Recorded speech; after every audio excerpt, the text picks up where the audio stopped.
A brand new week, a brand new car, and a brand new episode of CNB. Hi folks, welcome to the program. Thanks for joining us. I'm Siddharth Vinayak Parthankar. We're going to start by talking about another car that's also brand new. Not the Stingray just yet. We're going to speak about one that's ready for its launch but hasn't yet arrived. That's the BMW 1 Series hatch. It's looking pretty cool. We did scoop it for you right here on this program. You had the first review a few months ago. Now we've got all the details on the India specification car, and here are those details.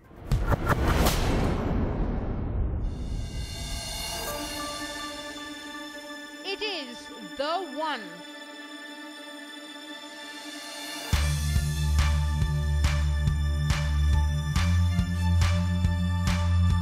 And it could just be the one that puts BMW back on top of the Indian luxury car market.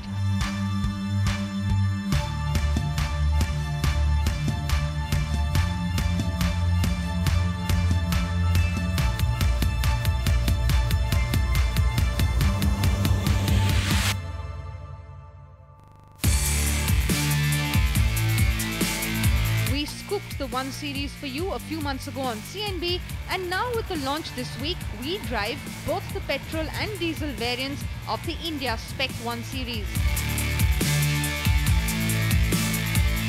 This is the second generation car that debuted globally in late 2011, and it only improved on its sporty driving credentials, a big reason for its big popularity.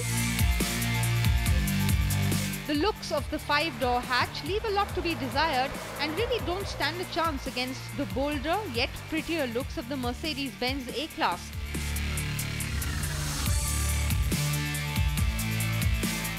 The looks are typical of the family, and especially in keeping with the 1 family, the X12 now has a bold, large grilled face. But we've shown you all of this. Globally, the 1 Series is offered in 2 trim lines, Sport and Urban, both of which are also likely to be offered in India. So what if the 1 Series doesn't score too high in the overall looks department?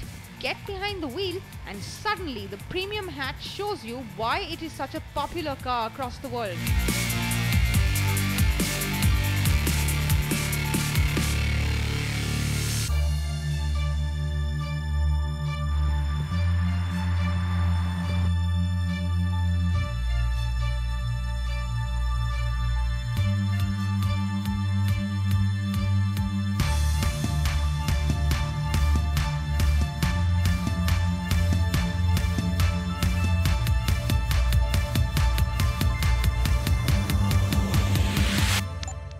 Earlier I talked about the improved drivability on the 1 Series and why it really connected well with the customers, and almost immediately as I get behind the wheel I can sense that the kind of sportiness and the fun that the engine offers with its twin power turbo technology.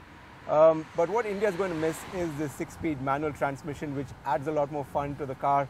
BMW is sticking with the automatic transmission. You're going to get the 8-speed automatic transmission in India. The Made in India 1 Series will be available as the 116i petrol and the 118D diesel avatars featuring the twin power turbo technology. The 136 horses are more than ample on the 116i, while the diesel is quicker and more powerful with 143 bhp and 320 Nm of torque.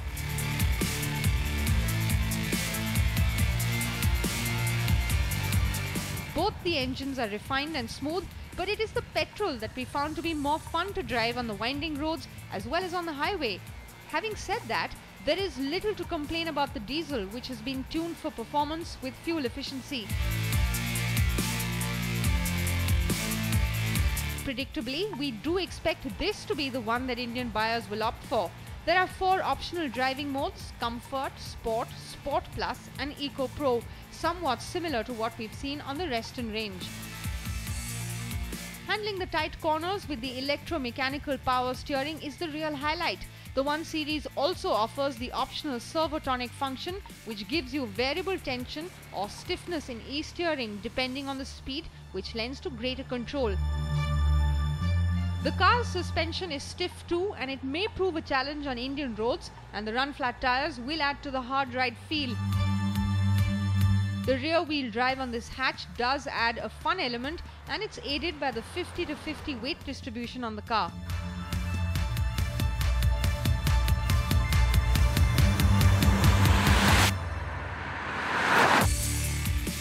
As you get inside the cabin, the 1 Series welcomes you with high-quality plastics and a good amount of storage space in the door pockets, glove compartment and under the armrest.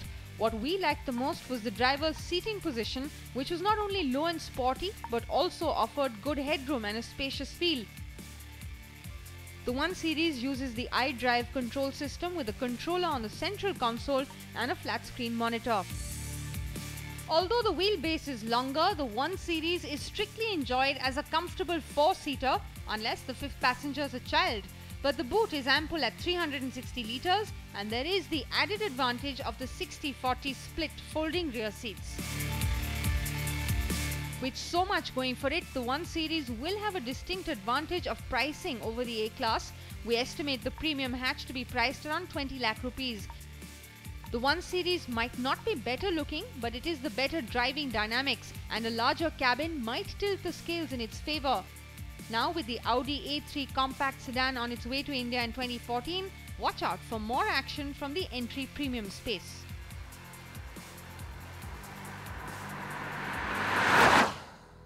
So that launch is early in the coming week, and we are hoping for some really attractive pricing from BMW.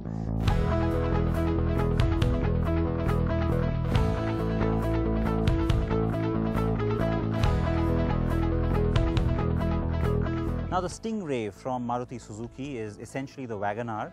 Old wine, new bottle, and that too perhaps partly new, maybe a new label you can say. Enough of that, let's get into the details. The big face is what's different. It's a lot like the Japanese K cars, somewhat like the Scion brand in the United States. You get to see a slightly futuristic, very straight Nissan Cube kind of a face here. What's nice is that it looks a little upmarket. This front grille finished off in a little glassy finish with chrome inside. It does look different, looks very sharp and gets your attention. The new bumper up front is a lot more substantial looking as well. But as you start coming around to the side, well, that's where the newness slowly starts to evaporate, because while this is nice and attractive, it starts to look a little incongruous, because even though you have a little bit of a jut out here because the bumper is a little longer, the wheel size looks a little small. So I would like to see slightly bigger wheels. Had we had better roads in India, you would have probably got a low riding skirt here. You don't get that either. And so along the side, you start to think this is exactly like the Wagon R, and you know what, it is. At the back too, you don't really instantly get an impression that this car is very different from the regular Wagon R. Yes, the detail on the tail light is of course new, and it kind of complements the front, but otherwise just one look at it and you start to think it's very similar. Let's go inside and see what's new on the inside.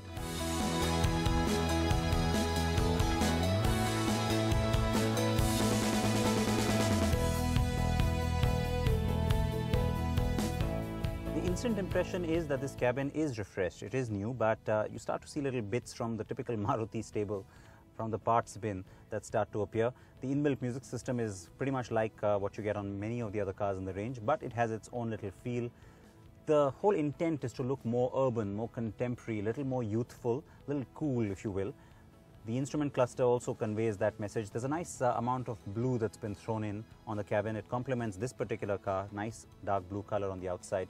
And you also get that on the seats, the blue Stingray badging, again a little bit special, a little exclusive.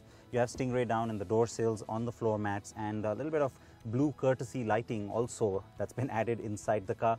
A little convenient feature is the addition of these push-out cup holders on both sides, somewhat like the Swift, and that's about it. You don't really get a sense of this being a new car, because the minute you start to drive it, well, then it's the same old Wagon R. So it would have been nice to have had a little extra, maybe a slightly more powerful engine, without worrying too much about just the mileage, though I know in this segment that matters. But for that 20,000 rupees extra that you're paying variant for variant pretty much, you'd want this to be a little peppier. Bigger tires, like I mentioned, could have also added to a little bit of that sexy appeal. a little more of a rugged, powerful feel. But otherwise, it's got a few things that have been thrown in that make it interesting enough for some of our buyers, for sure. Tell me what you think of it.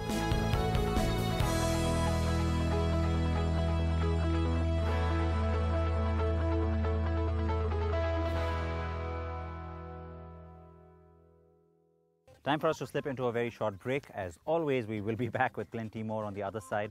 Keep watching, and on the way into that commercial break, our sector snapshot.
Welcome back to the show. Now, what Maruti has done with the Wagon R is essentially an effort to try and build up sales. It is a very tough market, and most automakers are doing exactly this, either launching new models or trying to refresh the current range in some way or the other to excite buyers. Another way to do that? Well, bring in slightly stripped down basic variants that cost a whole lot lower than what the earlier entry price on that model was. Now, the second screen question this week comes in from Jimmy, and he's asking about the Nissan Micra Active. Now, that again, remember, is a slightly lower, stripped down version of the Micra, the one that doesn't really get the facelift as well. He wants to know if it's a better buy than the Maruti Swift. Now, Jimmy, the Swift, of course, its credentials, we don't have to talk about it. It's a bestseller. It's a very reliable car. What you get on the Micra that's a little bit extra perhaps, and in terms of better value, is that it is a little bit bigger. It's a larger hatch. It's almost, in some senses, a slight notch higher than the Swift. The Swift is a lot more compact. And so if you want that kind of space, you want that kind of big car feel, then yes, the Micra Active is very much a good option to look at. And now with those new prices, looks pretty attractive too. You can also post your questions for me on NDTV's app. Go onto the second screen on your smartphone or your tablet. Now let's move into the arena of motorsport. We like to jump in there every once in a while here on the show, and helping us out today is our good friend and racing ace, Karun Chandhok. He doesn't need an introduction, does he?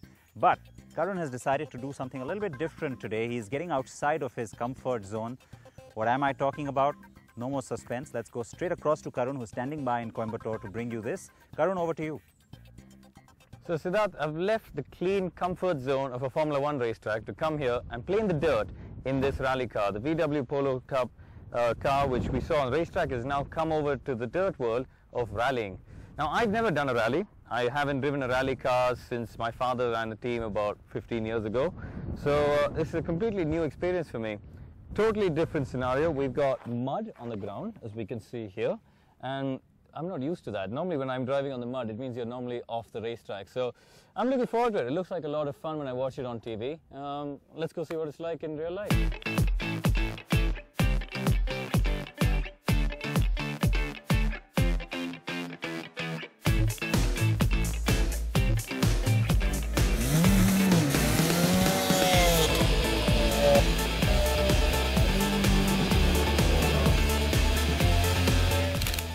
It is completely different driving on dirt. The car moves around so much, and you've really got to use the throttle to control it and balance it in a way you do in racing, but more so here because the car is sliding around. The steering system is standard power steering, gears standard straight out of the Polo road car.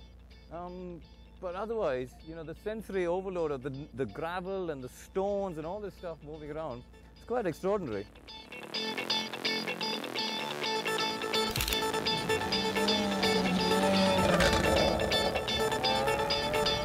So the car has only got 90 horsepower. Now when you compare that to a modern F1 car which is pushing 800 or even the Le Mans cars that I drive at the moment in the Le Mans 24 hours, we're pushing sort of 600-700 horsepower. So I think for me, the biggest thing I feel immediately is the lack of power. But having said that, you also have a lack of grip. So if you take a strange equation which makes no sense to people who drive on the road, but it does make sense to me as a racing driver, is a power to grip ratio. The car here on dirt is just sliding all over the place, and you really have to use the throttle to control it and balance it as you come through the corners. The biggest thing I find when you're driving around in this rally car is how the technique of you got to flick it into the corner, get the back end to slide around, and then get on the power to drive out of the corner. It is a completely different way to driving than you would on tarmac in a Formula 1 car or a race car. It's all about precision and being silky smooth. Here, you need to be a bit of an animal with the steering on the way into the corner, but because of the lack of power, you have to be quite careful not to slide too much, otherwise you're just sitting there going nowhere, spinning your wheels.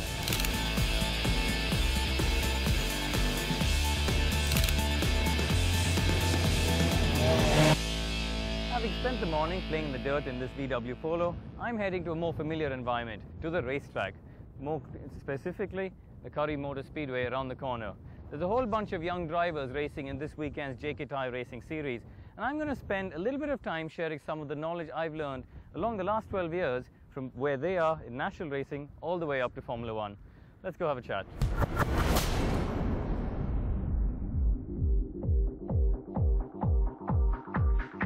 A young driver starting off in India, what if he doesn't have a 7-digit bank account? What advice would you give him, like what path to go? You have to believe in the dream that somebody along the way is watching out and recognizing what you guys are doing. You're not in the top 5. So how would you work on with your sponsors? You know, sometimes you just have bad luck. It just happens. You know, we all have bad luck, we all have bad seasons, it just happens. I always try and, in this analysis bit that I was talking about on the Monday, I always try and root it back to saying, what could I have done differently? So I've left the dirt behind and come to a more familiar venue of the racetrack.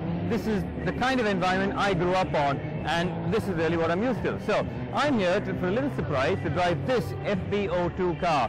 This now forms the premier class of the Tyre Racing Championship, and these guys have kindly let me come and have a go just to see what I think. Because really, for the next generation of drivers who want to get to Formula 1 like Narain and I did, this is where they really have to prove themselves and get their first step on the ladder. So I'm going to jump in now and see what I think.